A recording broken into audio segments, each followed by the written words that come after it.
আল্লাহ তাআলা আমাদেরকে আজ 15 জানুয়ারি 2026 রোজ বৃহস্পতিবার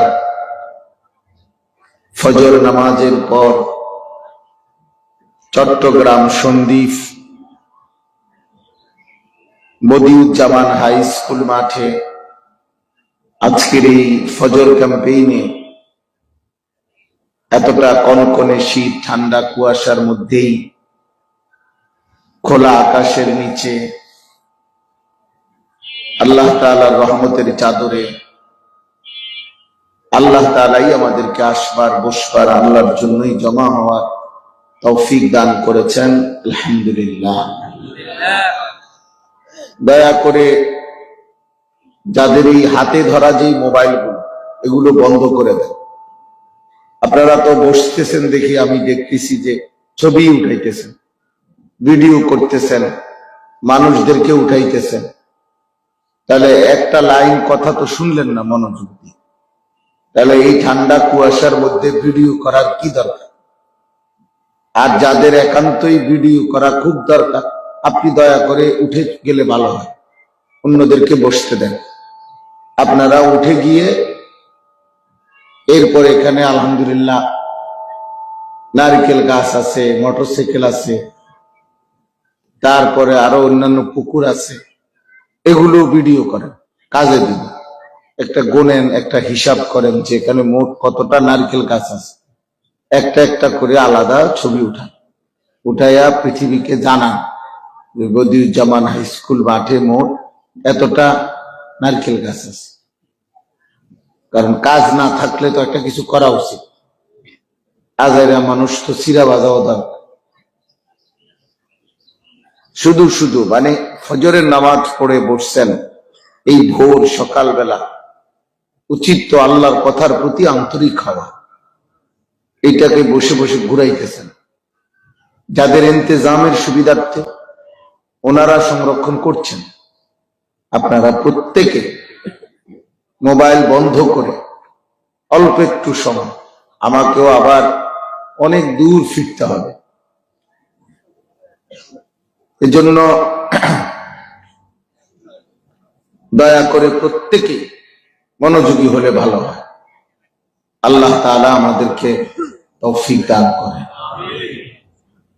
ফজর ক্যাম্পেইন আলহামদুলিল্লাহ ইতিমধ্যে বিশেষ করে আপনাদের এই সন্দ্বীপে অল্প কয়েকজন নওজোয়ান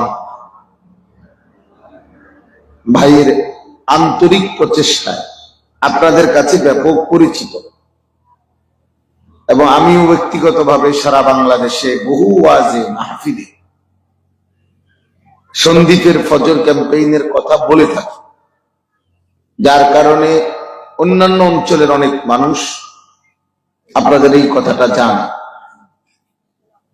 এক্ষেত্রে আমি প্রথম একটা ছোট্ট কথা আপনাদের কাছে ইতিহাসের আলোকে আমাদের এই উপমহাদেশের শুনাইতে চাই।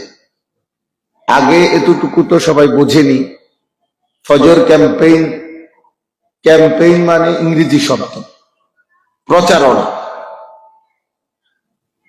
তো ফজর ক্যাম্পেইন মানে হলো ফজরের প্রচারণা, অর্থাৎ মানুষদেরকে ফজরের নামাজে উৎসাহিত করা, ফজরের নামাজের প্রতি প্রেরণা দেওয়া, ফজরের নামাজ যেন জামাতে পড়ে আদায় করে, এই জন্য ব্যাপক প্রচারণা। এটাই হলো ফজর ক্যাম্পেইন। তো আরো ভিন্ন ভিন্ন নাম হতেই পারে ফজরের নামাজের জন্য।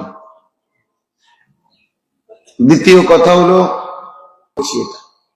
যে শিরোনাম যদিও ফজর ক্যাম্পেইন, কিন্তু এই ফজরকে নাম ধারণ করে 5 ওয়াক্ত নামাজের প্রচারণা, ফজরকে নাম ধারণ করে মানুষের আখিরাতের কল্যাণ আরো কিছু কাজের পরিকল্পনা, ফজরকে ধারণ করে মানুষের দুনিয়াবি প্রয়োজন পূরণের জন্য যৌক্তিক ইনসাফপূর্ণ মানুষের হালাল চাহিদা প্রয়োজন পূরণের জন্য সেবামূলক উদ্যোগ নেওয়া ইত্যাদি ইত্যাদি।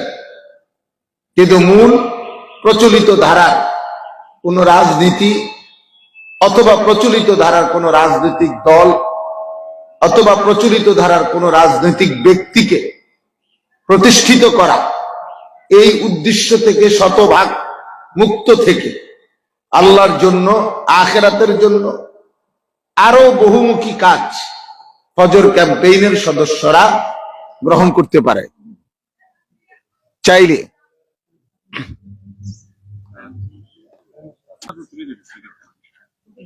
তাহলে এটাই বুঝাইতে চাইলাম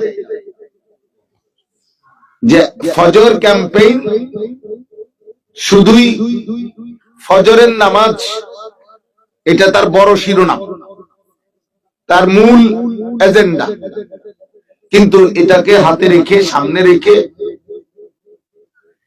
এই কাজের অধীনে আরো একাধিক কাজ করা যেতে পারে এবং যেন করে, এই জন্য আমি ওনাদেরকে উৎসাহিত করেছি, বলেছি মানুষের কল্যাণে কাজ হয় দুই ভাবে।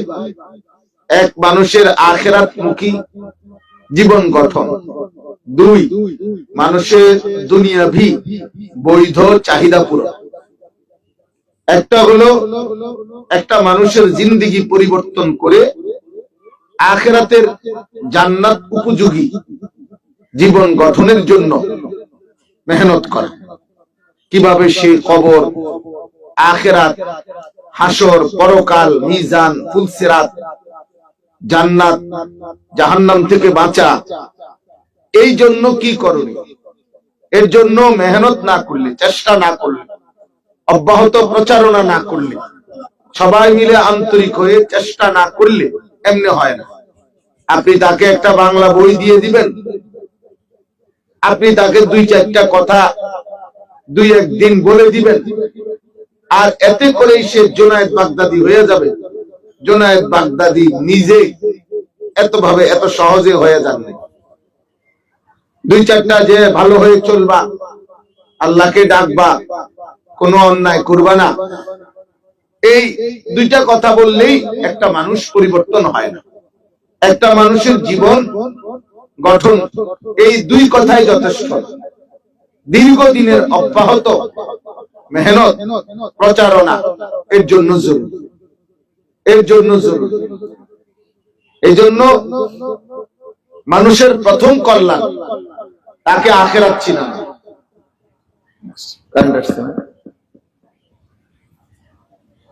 মানুষের প্রথম কল্যাণ হলো তাকে আল্লাহ চিনানো, আখিরাত চিনানো। আমাদের বাংলাদেশের একজন বুজুর্গ আলেম আছেন, হযরত মাওলানা আতিকুল্লাহ সাহেব। ঢাকাতে থেকে তিনি সারা বাংলাদেশে মেহনত করে, অনেক মেহনতি একজন আলেম। ওনার একটা ফিকির আছে, সারা বাংলাদেশে উনি প্রত্যন্ত অঞ্চলে, পিছিয়ে পড়া অঞ্চলে কাজ করে। কি কাজ? একটা কাজ উনি করে যে তাওহীদ। ঘুরে ঘুরে ছোট বড়, বাচ্চা বুড়া জওয়ান আল্লাহ চিনায়। আল্লাহ, আল্লাহ পাকের তাওহীদ, আল্লাহর পরিচয়। মুসলমানের বহু বাচ্চা আল্লাহ এই শব্দ তো জানে, ঠিক আছে, কিন্তু আল্লাহ পাকের তাওহীদ, একত্ববাদ বলতে কি বুঝায়, ঈমান কি বললে থাকে আর কি বললে চলে যায়, এটা বুঝে না, এটা জানে না। এমন হাজারো মানুষ আছে বেচারা তো জানেও না তার ঈমান নেই। এমন হাজারো শব্দ আছে, বিশ্বাস আছে, উচ্চারণ আছে, যা বললে ঈমান থাকে না, ঈমান থাকে না। কোরআনুল কারীমের মধ্যে আল্লাহ ফেরে সাহাবাদেরকে বলছে, সাহাবারা এমন আচরণ করবা না। সাহাবীদেরকে বলছে আন তাহবাতা আমালুকুম ওয়া আনতুম লা তাশউরুন। এমন হবে যে তোমাদের পুরা জিন্দেগীর আমল একসাথে শেষ হয়ে যাবে, অথচ তোমরা জানতেও পারবে না, জানতেও পারবে না। ওয়া আনতুম লা তাশউরুন, অথচ তোমরা জানবেও না। তাইলে দেখেন সাহাবায়ে কেরামের যদি এ কথা বলে, আমাদের হালাত যারা নবীজি সাল্লাল্লাহু আলাইহি সাল্লাম থেকে ঈমান শিখছেন, সাহাবারা বলছেন আমরা তাআল্লামনাল ঈমান, নবীজির কাছ থেকে আমরা ঈমান শিখেছি। এই জন্য আমার ভাই, মানুষের প্রথম কল্যাণ উখরিজাত লিন্নাস, মানুষের জন্য আল্লাহ আমাদেরকে সৃষ্টি করেছেন। মানবতার প্রথম কল্যাণ কি? মানবতার প্রথম কল্যাণ হলো তাকে তার সৃষ্টিকর্তার সাথে পরিচয় করায় দেওয়া। মানবতার প্রথম কল্যাণ হলো তাকে তার রবের সামনে কপাল ঝুঁকায় দাও।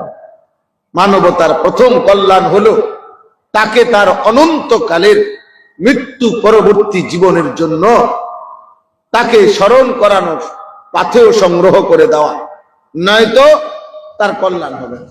ক্ষণিকের খাদ্য খাবার, ক্ষণিকের দিল পরিবর্তন না করে আল্লাহর ভয়, আখিরাতের ভয়, হালাল হারামের ভয়, এইটা না করে ক্ষণিকের কিছু উপকার, এই উপকার কার্যকর হয় কম। মানে বৈশ্বিক দুনিয়ার যেটা আমরা বেশি করি বা বেশি হয়, সেটা হলো মানুষের দুনিয়াবি প্রয়োজন পূরণে অনেক কল্যাণমুখী সংগঠন আছে, অনেক অনেক। অর্থাৎ কাউকে বন্যার্ত মানুষকে সহযোগিতা করে, ক্ষুধার্ত মানুষকে সহযোগিতা করে, এরপরে শীত বস্ত্র দিল, রক্ত দিল, এরপরে রাস্তাঘাট সংস্কার করে দিল, এরকম অনেক সেবামূলক কাজ। এটা নিষেধ না, এটা ক্ষতিকর না, এটা অবশ্যই সওয়াব। মানুষের কল্যাণ, মানুষকে দুনিয়াবি বিভিন্ন প্রয়োজন পূরণ করে দেওয়ার জন্য সেবা দেওয়া, এটাও কল্যাণ। কিন্তু মনে রাখতে হবে আল্লাহকে চিনানো, আখিরাতকে চিনানো, তার চূড়ান্ত কর্তব্য আখিরাত, সেটা তাকে পরিচয় করানো। হালাল হারামের পার্থক্য, আখিরাতের ভয়, কবরের ভয়, জাহান্নামের ভয়, এটা তার অন্তরে তৈরি করা, এটা তার মূল প্রকৃত কল্যাণ, প্রকৃত উপকার। ওয়ালাদ দারুল আখিরাতু খায়রুল লিল্লাযিনা ইয়াত্তাকুন আফালা তাআকিলুন।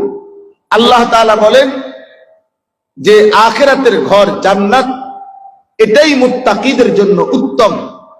আফালা তাআকিলুন, তোমরা কি বুঝবে না? ওয়া ইন্নাদ দারাল আখিরাতা লাহিয়াল হায়াওয়ান লাউ কানু ইয়ালামুন। আল্লাহ বলে যদি আমার বান্দারা বুঝতো তাহলে এটাই তাদের জন্য উত্তম ছিল, যে আখিরাতের ঘর জান্নাতই হচ্ছে মূলত জীবন। আল্লাহ জীবন বলছে আখিরাত, দুনিয়া পার হওয়া। কামাতারি রাকিবিন, নবীজি বলছে দুনিয়া কি?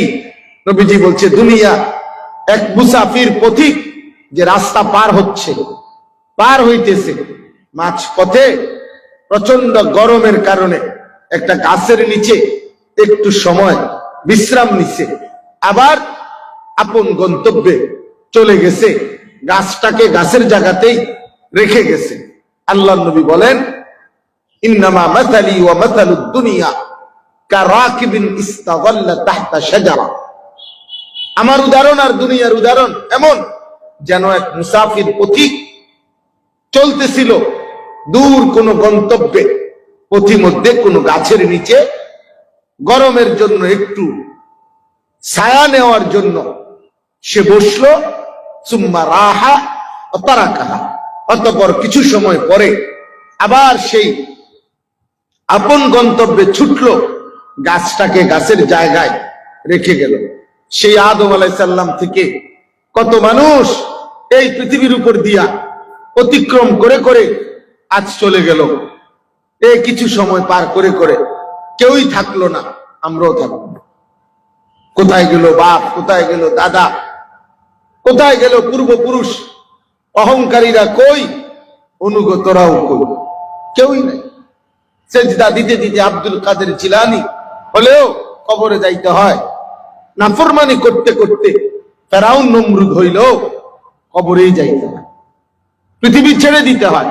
তাহলে এটা একটা রাস্তা পারাপারের জায়গা, অতিক্রমের জায়গা একটা দুনিয়া।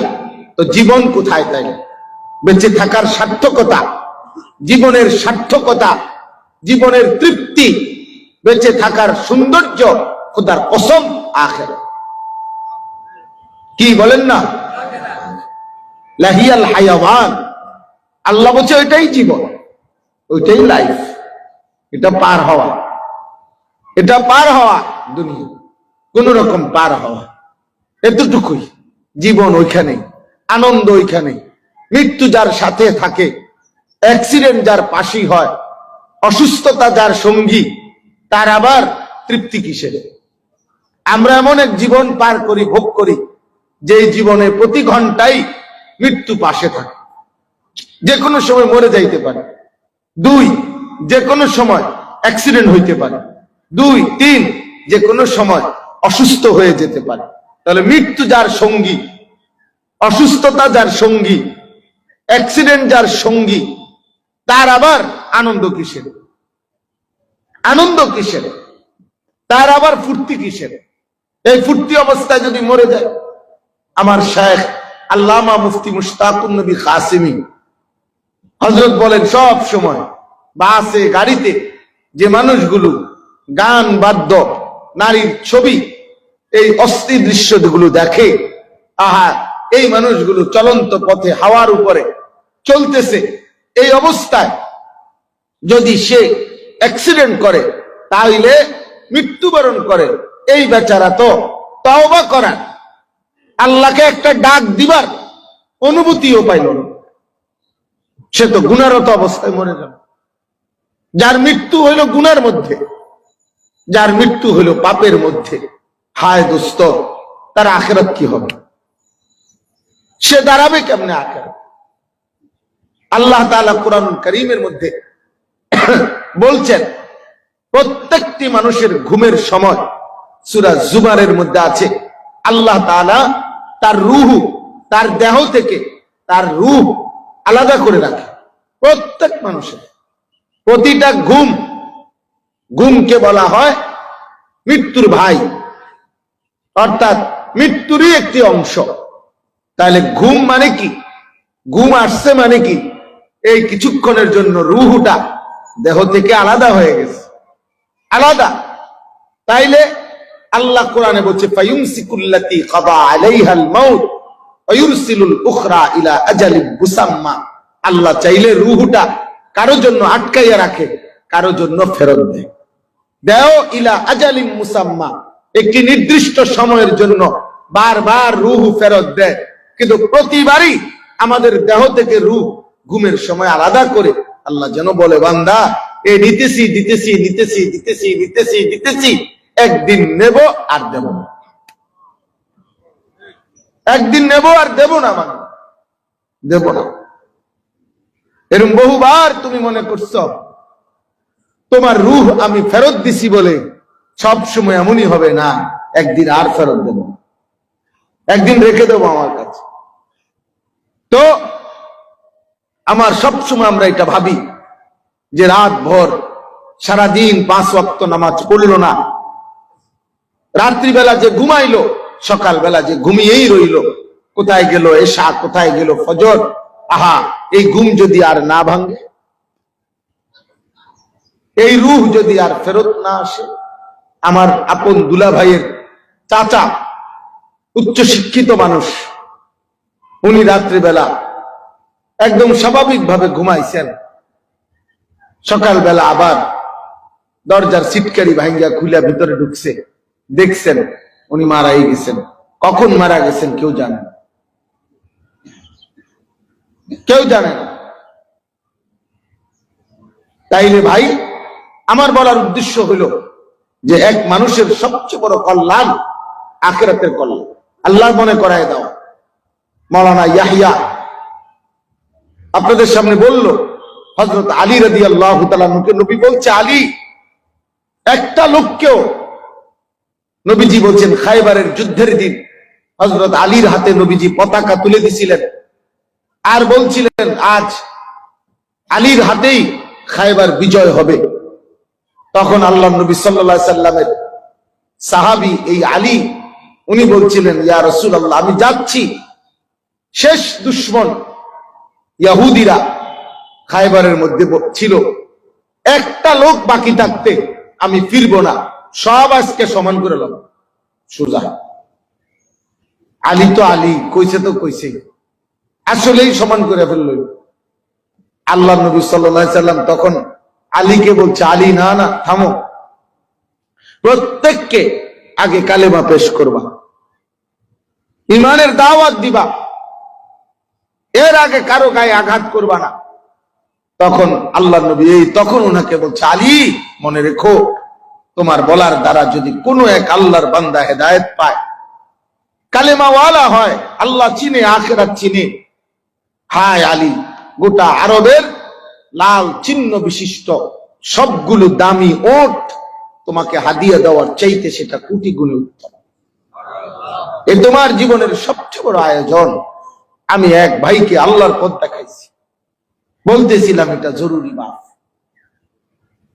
এটা অনেক বড় নিয়ামত। আজ আপনি বুঝবেন, আপনি আখিরাতে বুঝবেন যে মানুষগুলোকে আপনি আল্লাহর দিকে ডাকছিলেন, তাদের আমলের সমপরিমাণ সওয়াব যখন আপনার আমল নামায় দেখবেন, আপনি খুশিতে পাগল হয়ে যাবেন। আহা কি করব, আমি যদি আরেকটু বলতাম, আমি যদি আবার বলতাম, ওদের পুরো আমলের সমপরিমাণ নেকি মিলবে। তাইলে বললাম, মানুষের প্রথম কল্যাণ তাকে আল্লাহ চিনানো, আখিরাত চিনানো, তাকে তার চূড়ান্ত গন্তব্য চিনানো, এটা বড় কল্যাণ। আর দ্বিতীয় কল্যাণ হইল মানুষের দুনিয়াবি, আর্থিক, মানসিক বিভিন্ন প্রয়োজন। এই যে বললাম, বন্যার্থ, শীতার্থ, রোগাক্রান্ত, তারপরে অভাবী, দুস্থ, পীড়িত, অসহায়, বঞ্চিত, পথশিশু, বিধবা, এতিম, অসহায়, যত বিপন্ন, দুস্থ, এই মানুষগুলোর আর্থিক বা দুনিয়াবি প্রয়োজন পূরণের সেবা দেওয়া, এটাও কল্যাণ।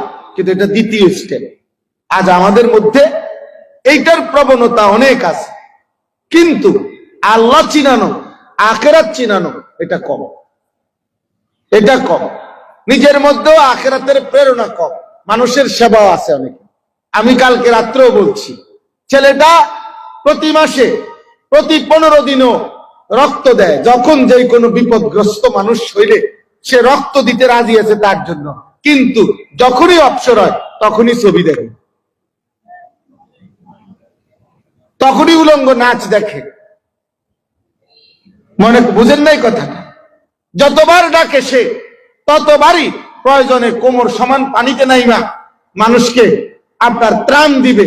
কিন্তু আজকে 3 বছর 5 বছর সে কোনো মেয়ের সাথে বিবাহ বহির্ভূত হারাম প্রেম করে, তো এ তো নাফরমান।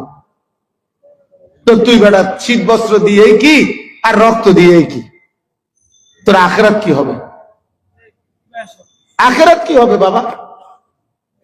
এটা তো বুঝছি ভালো কথা, রক্ত দিছ,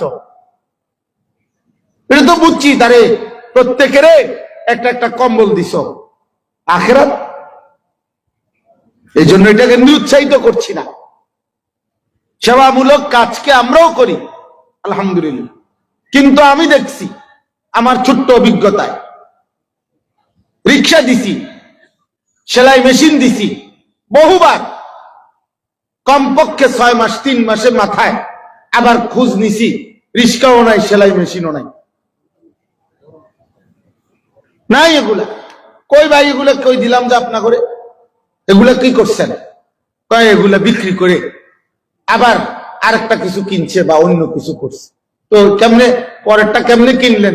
হুজুরে আপনাকে এটা দেওয়ার টাকা আর কিছু টাকা উড়াইছি। উড়াইছে মানে সুদ উড়াইছো, বাট আমরা বুঝি না। বাটফার কি টাকা উঠাইছো? সুদের টাকা, কিস্তির টাকা, কথা বুঝছেন না? হালালে হারামে মিশাই ফেললো। আখিরাত কোথায়? আখিরাত কোথায়? হুজুর দোয়া করবেন, 3 লাখ টাকা মিলাইছি কষ্ট মষ্ট করে। কেমনে মিলাইছেন? কেমনে মিলাইছেন?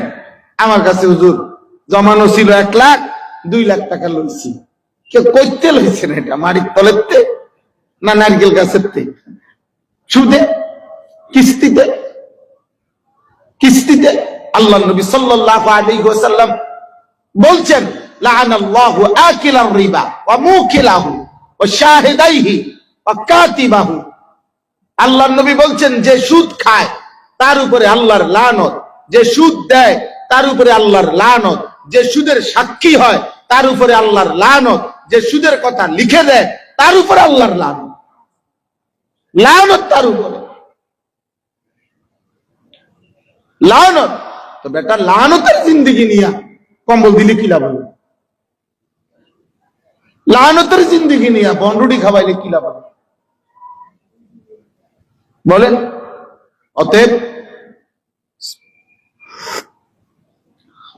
আমি দেরি করব না, আপনাদেরও ব্যস্ততা আছে, কিন্তু এটা বুঝতে শিখেন, বুঝতে শিখেন।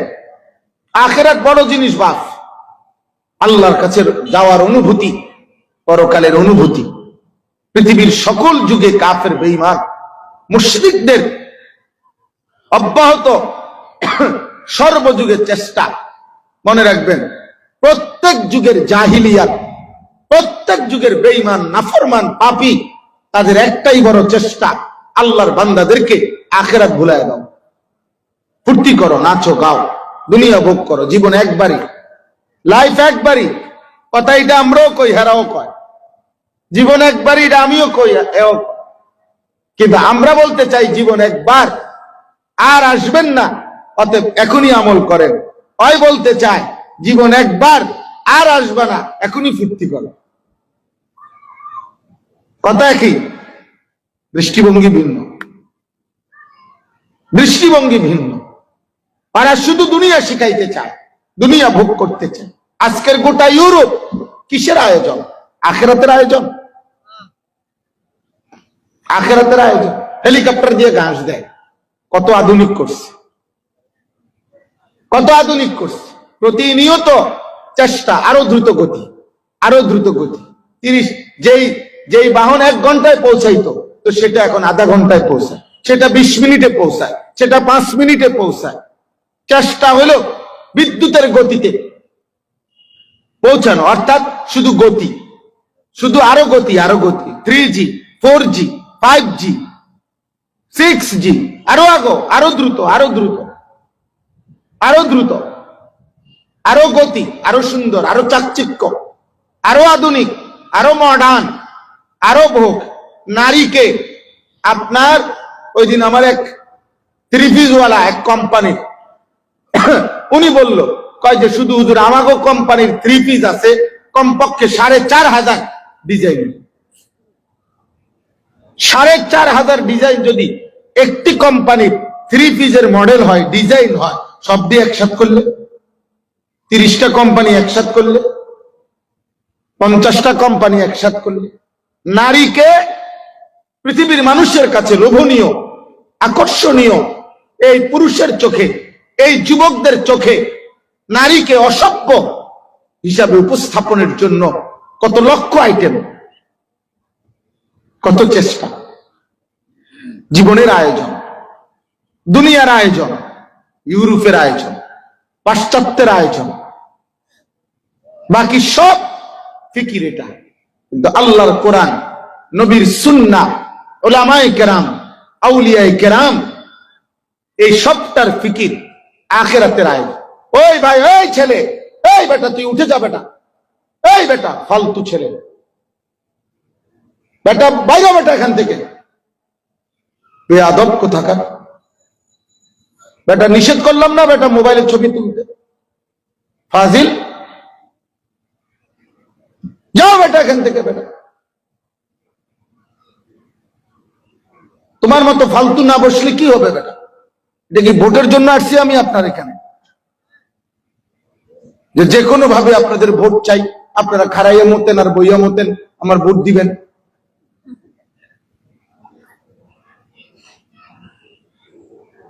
আল্লাহর কথা একজনকে বললো সওয়াব হয়, কিন্তু ফালতু মানুষকে লক্ষ বছর বললেও লাভ হয় না।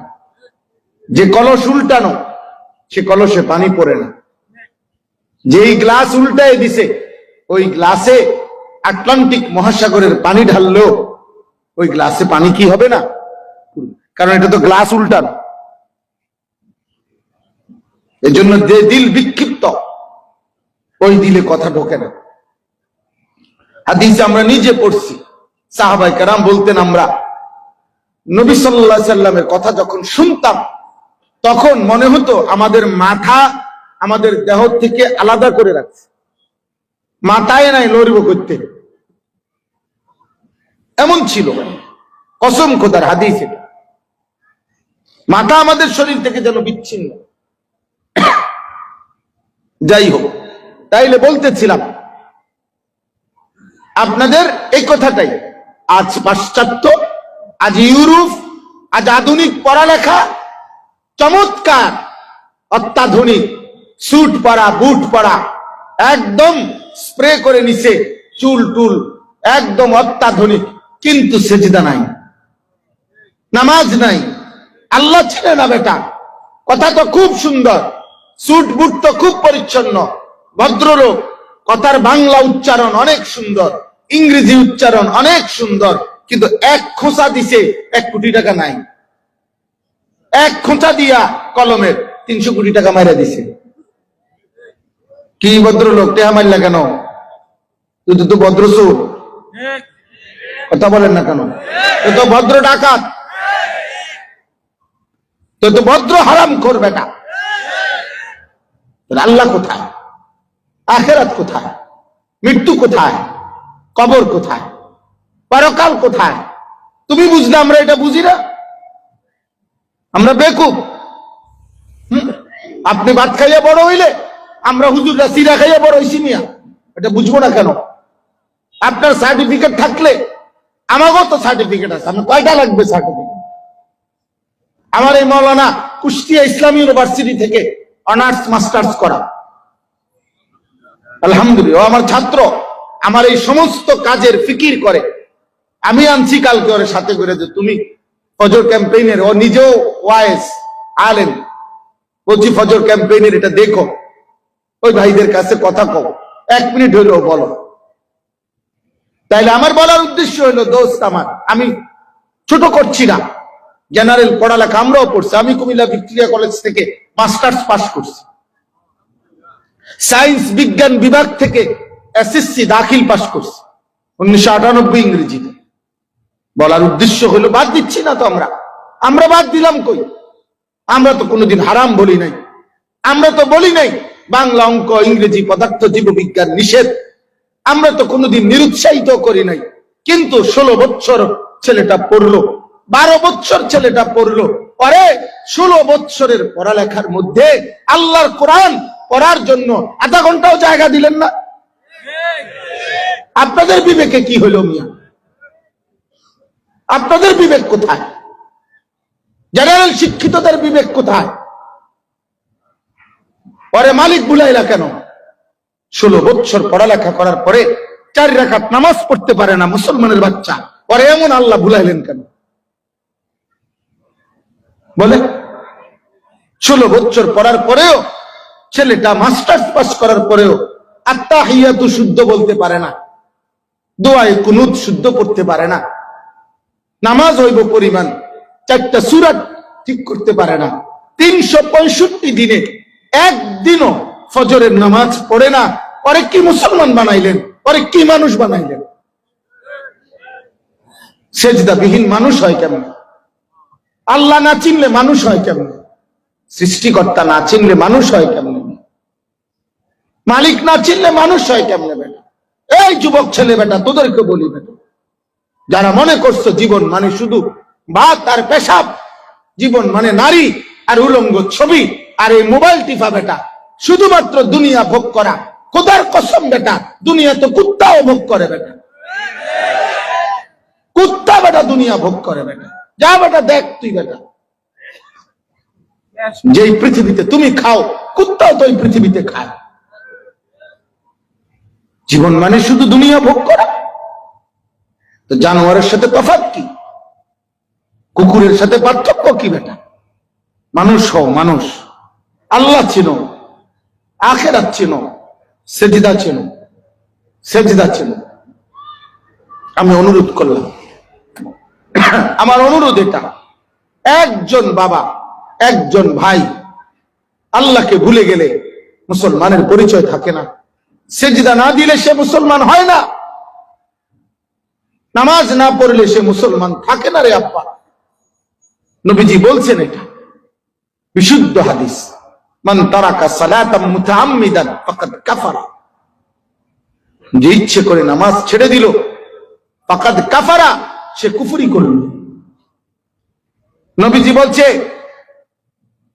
ইন্নাল আহদা আল্লাযী বাইনানা ওয়া বাইনাহুম তারকুস সালাহ, কাফের আর বেঈমানদের সাথে, আমরা ইমানদারদের সাথে চুক্তি, নামাজ পড়া না পড়া।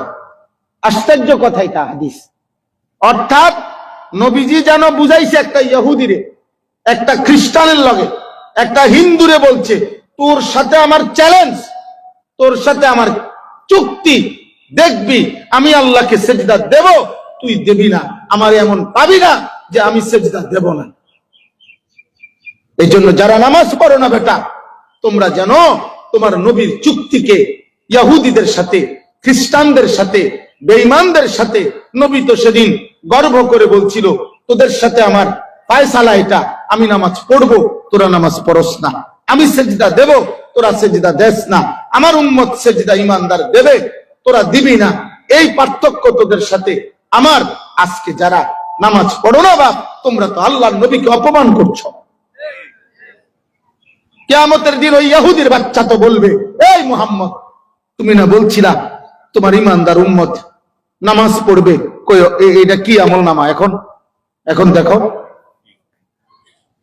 30 বছর তোমার উম্মত কোনদিন ফজরের নামাজ পড়ে না, এটা তোমার কি উম্মত বলো? মানুষে বলবে না, আমনে এটা কি ফুট আমনে পেটে দেয়। আরে মা, আপনি কি সন্তান পেটে ধারণ করছেন? ওই বাপ, তুমি কি ফুট বড় করলা? এরম আমনের ঘরে এত বড় অসভ্য হইল কেমন?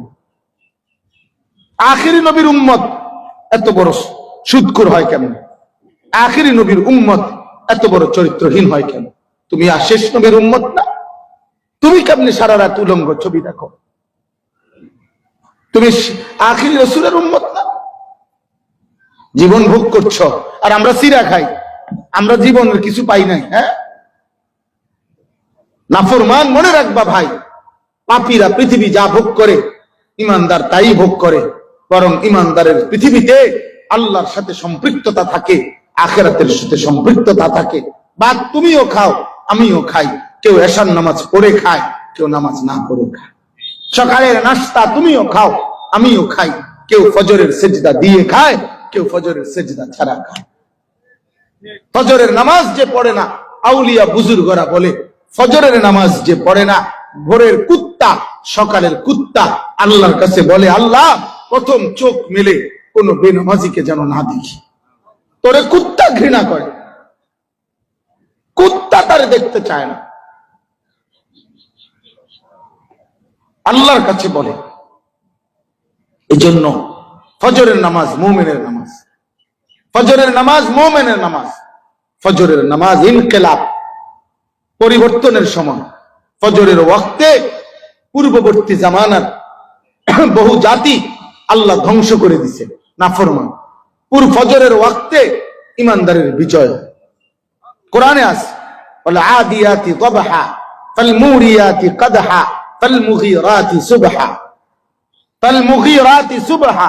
আল্লাহ বলছে দুশমনের মোকাবেলায় ঘোড়া, ইমানদারের অশ্ব ফজরের ওয়াক্তে সুবহ, এই ভোর বেলায় দুশমনের মধ্যভাগে আক্রমণ করে দুশমনের পুরা সারি তছনছ করে দেবে, তছনছ করে দেবে। মুমিনের বিজয় হয়। কোরআনুল কারীমে মাওলানা পড়ছে সূরা বনী ইসরাঈলের আয়াত, ইন্না কুরআনাল ফাজরি কানা মাশহুদা। কোরআনের এই জায়গায় যেখানে ফজরের আলোচনা, সেখানে আল্লাহ তাআলা ফজরের আলোচনা শেষ করে তাহাজ্জুদের আলোচনা করছে। তাহাজ্জুদের আলোচনা শেষ করে দোয়া করতে বলছে। নবীজিকে বলছে, বন্ধু 5 ওয়াক্ত নামাজ, ফজর সহ তাহাজ্জুদ নামাজ, বেশি বেশি দোয়া, এই 3 জিনিস যদি আপনি আমাকে দেন, আমি আল্লাহ ওয়াদা দিলাম, অকুল জা আল হাক্কু ওয়া যাহাকাল বাতিল। এরপরের আয়াত এটা যে, হে নবী বলেন এইবার ফজরের নামাজ সহ 5 ওয়াক্ত নামাজ পড়লেন, তাহাজ্জুদ পড়লেন, দোয়া করলেন, এবার শুনে নেন, হকের বিজয় হয়ে গেল, বাতিলের পরাজয় হয়ে গেল। এই জন্য এই সিরিয়াল, লোকটা তাহাজ্জুদ নামাজ পড়ছে, লোকটা ফজরের নামাজ পড়ছে, এরপরে দোয়া করছে, এইবার মুজাহিদ রওনা দিছে, ইমানদার রওনা দিছে। এই জন্য শেষ জামানায় হাদিসের বক্তব্য দ্বারা এটা বোঝা যায়, ইমাম মাহদি ঈসা আলাইহিস সালাম আসমান থেকে নেমে আসবেন। মাহদি আগের থেকেই দাজ্জালের বাহিনীর বিরুদ্ধে যুদ্ধ করবে, আর চূড়ান্ত ভাবে ঈসা নবী আসরের ওয়াক্তে নেমে আসবেন। আর ফজরের নামাজ পড়ে পরের দিন ফজরের মুসল্লিদেরকে সাথে নিয়ে ঈসা এবং মাহদি ফজরের পর চূড়ান্ত যুদ্ধ, দাজ্জাল ইহুদিদের সাথে লড়াই শুরু করবেন এবং ঈসা আলাইহিস সালামের হাতে দাজ্জাল নিহত হবে। আর ওই দিন ফজরের পরে যুদ্ধ শুরু হয়ে আসরের ওয়াক্তেই মসজিদে আকসা বিজয় হয়ে পৃথিবীময় কালেমার পতাকা উড়বে। যেন ফজরের মুসল্লি যারা মাহদির সৈনিক,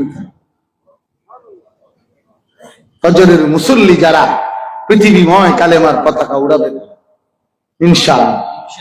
আমরা থাকবো না, হয়তো আগামী প্রজন্ম দেখবে, আমার সন্তান দেখবে, আমার সন্তানের সন্তান ছড়াই দিবে, ওমকে ষড়যন্ত্র করে খুন করবে, গুম করবে, হত্যা করবে, কিচ্ছু হবে না, কিচ্ছু হবে না। শহীদ শরীফ ওসমান হাদি এতদিন একা বলতো, আজ কোটি যুবক আগামীর পৃথিবীর জন্য রেডি হইতেছে। প্রতি ফোঁটা রক্ত থেকে ওসমান হাদির লক্ষ যুবক তৈরি হচ্ছে। আপনারা জানেন না, স্লোগান দিচ্ছে যে পরিমাণ, তৈরি হচ্ছে তার থেকে বেশি পরিমাণ। হ্যাঁ, এত সোজা না। কয়জন মৌলবী গুলি করবা? হ্যাঁ, 5 কোটি যুবক বাংলাদেশে যদি থাকে ইমানদার, তাইলে বেঈমান 5 কোটি যুবক গুলি করে নেবা? হ্যাঁ, সবাই নারী দেখে না, না, প্রতিদিন খোদার কসম লক্ষ লক্ষ ইমানদার যুবক এই পবিত্র বাংলার জমিনে তাহাজ্জুদও পড়ে, 5 ওয়াক্ত নামাজও পড়ে, আগামীর পৃথিবীতে ইসলাম বিজয়ের স্বপ্ন দেখে। তুমি সবাই রে কাপুরুষ মনে করো না, তোমার মতো বেডি চাউই না, নারী চাউই না, হ্যাঁ, মোবাইল টিপুন না, আকামলা 2-4 জন, সবাই এত আকামলা না, সবাই এত ফালতু না বেটা। আল্লাহর জমিন, এই সূর্য ওঠে, চাঁদ ওঠে, রাত আসে, দিন হয়, আলো ওঠে, অন্ধকার আসে। খোদার কসম আল্লাহ বলছেন, আমার ওই বান্দাদের জন্য যারা আমার জিকির করে, আমার ওই বান্দাদের জন্য যারা আমি রবের কৃতজ্ঞতা আদায় করে। ওরা আছে বলে আমি রাত বানাই, ওরা আছে বলে আমি দিন বানাই। সিটার বাটপারের লাগা দিন হয় না। সুদখোর, ঘুষখোর, মদখোর, গাঁজাখোর, ফুট্টাখোর, বাবাখোর, ডাইলখোর, ইয়াবাখোর, এসব হারামখোরের জন্য চাঁদ ওঠে না, সূর্য ওঠে না। কার জন্য ওঠে? ইমানদারের জন্য, মুমিনের জন্য। ওয়াহুয়াল্লাযী জাআলাল লাইলা ওয়ান নাহারা খিলফাতান লিমান আরাদা আন ইয়াযাক্কারা আও আরাদা শুকুরা। অতএব শেষ কথা, এবার শেষ কথা হলো 1757 সনে আমাদের এই ভারতীয় উপমহাদেশে দীর্ঘদিনের 712 খ্রিস্টাব্দে সর্বপ্রথম মুসলমানদের হাতে সেই উমাইয়া সেনাপতি হযরত মুহাম্মদ ইবনে কাসিম রাহমাতুল্লাহি আলাইহি, উনার সিন্ধু বিজয়ের মাধ্যমে এই ভারতীয় উপমহাদেশে ইসলাম বিজয় হয়েছিল। 1757 পর্যন্ত একটানা এই লম্বা সময় ভারতীয় উপমহাদেশে ধীরে ধীরে পর্যায়ক্রমে একটা সময় আইসা মুঘল সাম্রাজ্যের পূর্ণ বিকাশে এই ভারতীয় উপমহাদেশের পুরাটা মুসলমানদের হাতে ছিল। 1757 খ্রিস্টাব্দে ব্রিটিশের লাল বেনিয়া, ইস্ট ইন্ডিয়া দুর্গ ওলামারা আর কোনোভাবে মুসলমানের অস্তিত্ব রাখবে না। ব্রিটিশ তখন একেবারে একেবারে অজপাড়াগা নিভৃত এক এলাকা।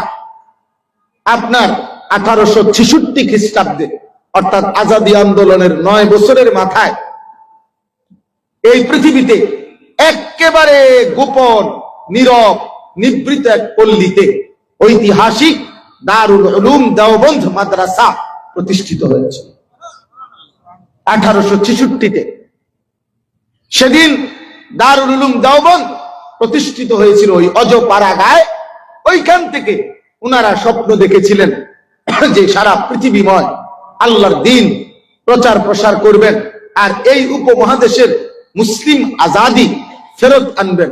আলহামদুলিল্লাহ 1866 সনের সেই দেওবন্দ আন্দোলন, ওই সময়কার মেহনত, অনেক কথা, ওই আন্দোলন, ওই মেহনত ধারাবাহিক প্রচেষ্টায় 1947 সালে উলামায়ে দেওবন্দ এবং সর্বস্তরের ইমানদার জনগণ সকলের সার্বিক প্রচেষ্টায় শেষ পর্যন্ত 47 আইসা ব্রিটিশ এই উপমহাদেশ থেকে চলে যেতে হয়েছে এবং এই দেশের জনগণের হাতেই এই উপমহাদেশের মানুষের হাতে ছেড়ে দিয়ে গেছে। এরপরের কথা ভিন্ন। আমার বলার উদ্দেশ্য শুধু একটা কথা, ওই 2022 সালে আমি দেওবন্দ গেছিলাম দেখতে। তো 1866 পরে প্রায় 150 বছরের এই বছর 160 বছর, মানে 2026 160 বছর রানিং। এখন 100 মনে করেন 56 বছর পরেও আমি যখন গেছি তখনও দেখছি গরুর গাড়ি, মহিষের গাড়ি দিয়ে মানুষ চলাচল করে এখন ওইখানে। তাইলে আজ থেকে 150 বছর আগে কি ছিল? ওই সময় কিছুই ছিল না। এই সময়ের আপনার আন্দোলন, মেহনত, চেষ্টায় একটি গ্রামের অজপাড়াগা থেকে শুরু হয়েছিল। আজকে ঐতিহাসিকভাবে এটা সত্য যে গোটা পৃথিবীতে যেখানেই মানুষের অস্তিত্ব আছে, মানুষ আছে, সেখানেই দেওবন্দি ধারার কোন না কোন আলেমের দ্বীনি মেহনত আছে। এটা ঠেলাঠেলি না, এটা ঠেলাঠেলি না, ধাক্কাধাক্কি না, মূলত এটা বাস্তবতা, ঐতিহাসিক বাস্তবতা, চিরন্তন বাস্তবতা। এটা আমার বলার উদ্দেশ্য এই কথাটাই। আমি কালকেও বলছি, আজকে ওই শেষ কথাটা বলতে চাই। এই ফজর ক্যাম্পেইন আলহামদুলিল্লাহ সারা বাংলাদেশে চলতেছে কম বেশ, কিন্তু সন্দ্বীপে এটার সূতিকাঘাত শুরু হইল ব্যাপকভাবে। সন্দ্বীপে এটার উপরে মেহনত বেশি হয়েছে আলহামদুলিল্লাহ আমার জানা মতো। অতএব একদিন ইনশাআল্লাহ সারা পৃথিবী স্মরণ করবে এই ফজরের মুসল্লি বৃদ্ধির এই মেহনতের সর্বাগ্রে কাদের নাম যেদিন উচ্চারিত হবে, হতে পারে সেদিন আপনাদের সন্দ্বীপের নাম সবার আগে উচ্চারিত। একদিন এই আওয়াজ পৃথিবীময় ছড়াবে, উম্মতের দ্বারে দ্বারে ছড়াবে। এই জন্য আমার এই শেষ কথা, আজকে যারা এখানে আসছেন, আমি বলছি মাওলানা ইয়াহিয়া এরশাদ ভাই, আব্দুর রহমান ভাই, ওনাদের নাম্বার নিছেন, ওনারাও ওনার সাথে কথা বলবেন। আমরা আরো অনেকগুলো এই ফজর ক্যাম্পেইনকে সামনে রেখে কার্যকর উদ্যোগ আরো কি করা যায়, আমরা এর জন্য চেষ্টা অব্যাহত রাখছি। আপনাদের কাছে কথা, কিশোর ভাই, যুবক ভাই, এই তোমাদের সবার কাছে কথা, বিশেষ করে এখন যারা আমরা উপস্থিত হইলাম, প্রত্যেকটা নওজোয়ানের কথা, যে দিল থেকে আল্লাহকে সাক্ষী রেখে বলো যে ইনশাআল্লাহ ফজরের নামাজ পড়বো, ইনশাআল্লাহ ফজরের মুসল্লি হব, ইনশাআল্লাহ ফজরের মুসল্লি হব, ইনশাআল্লাহ ফজরের সেজদা দেব, ইনশাআল্লাহ 5 ওয়াক্ত নামাজ পড়বো, ইনশাআল্লাহ আখিরাতের কথা ভাববো, ইনশাআল্লাহ। হাত নামা। আল্লাহ আপনাদেরকে তৌফিক দান করেন, আল্লাহ আপনাদেরকে কবুল করেন। কোন কাজ ছোট্ট মনে করেন না। আজকে হয়তো একজনে করছে, 2 জনে করছে। আমি ফজরের পরে বয়ান করি না, আমার ফজরের পরে ঘুমাই স্বাভাবিকভাবে। আমার ধারাবাহিক আবার অনেক দূরে মাহফিলে যাইতে হবে, কিন্তু শুধু এই কাজের গুরুত্বের জন্য কোনদিন আমরা চলে যাব, কিন্তু প্রজন্ম আমাদের কথা মনে করবে যে কারা এই কষ্টটা করে গেছে। হয়তো একদিন আমাদের চাইতে বেশি কেউ করবে, কিন্তু আমরাও সব পাইতে থাকবো ইনশাআল্লাহ। এই জন্য আপনাদের কাছে অনুরোধ, আমি এই 5 মিনিটে একটু শুধু দেখতে চাই। 1 নাম্বার সারিকাইত, আপনারা এই ইউনিয়নের লোক কারা হাত উঠান? মাশাআল্লাহ, মাশাআল্লাহ, আলহামদুলিল্লাহ। 2 নাম্বার মাইট ভাঙ্গা, মাশাআল্লাহ। 3 নম্বর মুসাপুর। তাহলে আগে উড়াইলো আটকারা। তাহলে আরে আপনারা মনে তারারে বলে রাখছেন যে তোমরা আমগো লগে আটু দেখে, এই এলাকা দিয়ে বেশি। আচ্ছা আচ্ছা, মাশাআল্লাহ মাশাআল্লাহ। হ্যাঁ হ্যাঁ, এই জন্যই তো চাইতেছি। হারামিয়া, মাশাআল্লাহ মাশাআল্লাহ। আজিমপুর, একজন হইলো হাত তুলেন, অসুবিধা নাই, আল্লাহ কবুল করেন। রহমতপুর, মাশাআল্লাহ। আমানুল্লাহ, মাশাআল্লাহ। সন্তোষপুর, মাশাআল্লাহ, আল্লাহ কবুল করেন। মগধরা, মাশাআল্লাহ। কালাপানিয়া, মাশাআল্লাহ। বাউরিয়া, মাশাআল্লাহ, আল্লাহ কবুল করেন। হরিশপুর, মাশাআল্লাহ। গাছুয়া, সুবহানাল্লাহ। দেখো কোন ইউনিয়ন বাদ যায় না। আল্লাহ আপনাদেরকে কবুল করেন, আল্লাহ আপনাদেরকে কবুল করেন। আপনাদের কাছে অনুরোধ, আমাদের মাওলানা আব্দুর রহমান ভাই, মাওলানা আব্দুর রহমান ভাই কই? এই যে মাওলানা আপনাদের এলাকায় খেদমত করে মাওলানা আব্দুর রহমান ভাই। এরশাদুল্লাহ ভাই কই? এই যে এরশাদ ভাই, আলহামদুলিল্লাহ। জামাল ভাই আছেন? মাশাআল্লাহ। জহির ভাই আছেন? কই? হ্যাঁ, আরো আছেন আমাদের মাওলানা মাহমুদুল হাসান ভাই। সবাই আলহামদুলিল্লাহ। আপনাদের কাছে আমার অনুরোধ, আমার শেষ অনুরোধ হইল, আপনারা প্রত্যেকটা ইউনিয়ন ভিত্তিক ফজর ক্যাম্পেইনের এই কাজ আপনারা করবেন। বলেন ইনশাআল্লাহ। কি কাজ? মানে 12 তারিখ নির্বাচন নাকি? যেভাবে হোক, যে যার সুবিধাজনক, সাইপা হোক যাইতা হোক, একদিকে ঢুকাই দাও, এই না না। ফজর, ফজর কোন নামাজ? ফজরের নামাজ, ফজরের নামাজ। আপনাদের কাছে আমার অনুরোধ, ইনশাআল্লাহ ওনারা ঘুরে ঘুরে প্রত্যেক ইউনিয়নে আলাদা জিম্মাদার করে দিবে। আপনাদের কাছে অনুরোধ, ওলামায়ে কেরামের তত্ত্বাবধানে, ওলামায়ে কেরামের নিগরানিতে আপনারা ফজর ক্যাম্পেইনের এই কাজ ইনশাআল্লাহ করবেন। বলেন ইনশাআল্লাহ, বলেন ইনশাআল্লাহ। আল্লাহ তাআলা আপনাদের এই কষ্ট করে ঠান্ডা শীত কুয়াশার মধ্যে খোলা আকাশের নিচে আপনারা যারা এসেছেন, বসেছেন, আল্লাহ আপনাদের সকলের ফিকির, হিম্মত, মেহনত আল্লাহ কবুল করে নেন। আল্লাহ তাআলা ফজর ক্যাম্পেইনের এই আওয়াজ সন্দ্বীপের মাটি থেকে সারা পৃথিবীময় পৌঁছায়া দেন। আল্লাহ আপনাদেরকে কবুল করেন। এই দ্বীপের মানুষের প্রত্যেকটা মানুষকে আল্লাহ তাআলা আল্লাহমুখী, আখিরাতমুখী বানায়া দেন। আমিন। সুবহানাল্লাহি ওয়া বিহামদিহি, আলহামদুলিল্লাহি রাব্বিল আলামিন। আল্লাহুম্মা আনতাস সালাম ওয়া মিনকাস সালাম, তাবারাকতা ইয়া যাল জালালি ওয়াল ইকরাম। মাওলায়ে কারীম, আপনি মাফ করে দেন। রব্বে করিম, আপনি মাফ করে দেন। আয় করিম, আপনি মাফ করে দেন। আয় মাওলা, আপনি মাফ করে দেন। ঈমান দান করেন, ইলম দান করেন, তাকওয়া দান করেন, ইজ্জত দান করেন। আল্লাহ ফজরের মুসল্লি বানায় দেন, ফজরের মুসল্লি বানায় দেন, 5 ওয়াক্ত নামাজের মুসল্লি বানায় দেন। আপনার এক এক বান্দাকে ফজরের নামাজে মসজিদমুখী করার মতো হিম্মত দান করেন, বুঝাইবার মতো জবানে বরকত দান করেন, ফিকির করার মতো হৃদয়ে কলিজায় বিবেক দান করেন। আল্লাহ এই কিশোররা, এই যুবকরা, বাবারা, চাচারা, আল্লাহ ঠান্ডা কুয়াশা করে আপনার জন্যই এসেছিল। মাওলা, আপনি একজনকেও বঞ্চিত করেন না, একজনকেও না, একজনকেও না, একজনকেও না। আপনি উত্তম বিনিময় দান করেন, উত্তম বিনিময় দান করেন। প্রতি ফোঁটা কুয়াশার পানিতে আল্লাহ আমার এই বাবা ভাইদের জিন্দেগির গুনাহ মাফ করে দেন, গুনাহ মুছে দেন। মাওলা, গুনাহ সাফ করে দেন।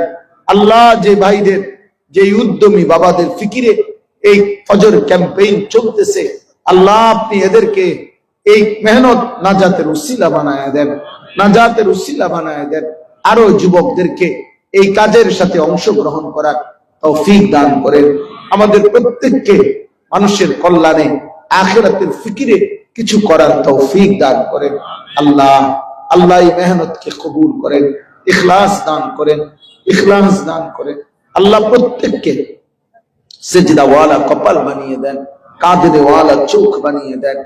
রব্বির হামহুমা কামা রব্বায়ানি সগীরা। আয় আল্লাহ আমার দেশকে নিরাপদ করে দেন, একজন ইনসাফগার ন্যায়পরায়ণ শাসক আমাদেরকে দান করেন। আল্লাহ কোন জালেমের হাতে তুলে দিয়েন না, কোন জালেমের হাতে তুলে দিয়েন না রে মাওলা। জুলুমের শিকার কইরেন না মাওলা। ইজ্জত নিয়ে কোরআন বুকে সেজদা দিয়ে বাঁচতে চাই মাওলা।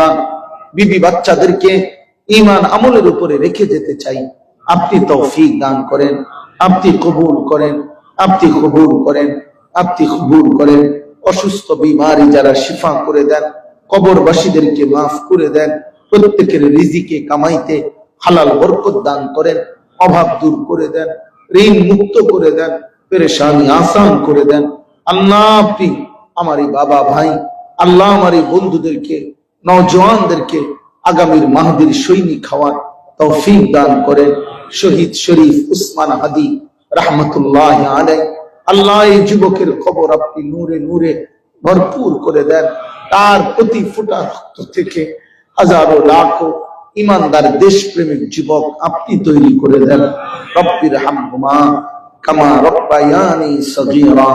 সুবহান রাব্বিকা রাব্বিল ইজ্জাতি আম্মা ইয়াসিফুন ওয়া সালামুন আলাল মুরসালিন আলহামদুলিল্লাহি রাব্বিল আলামিন।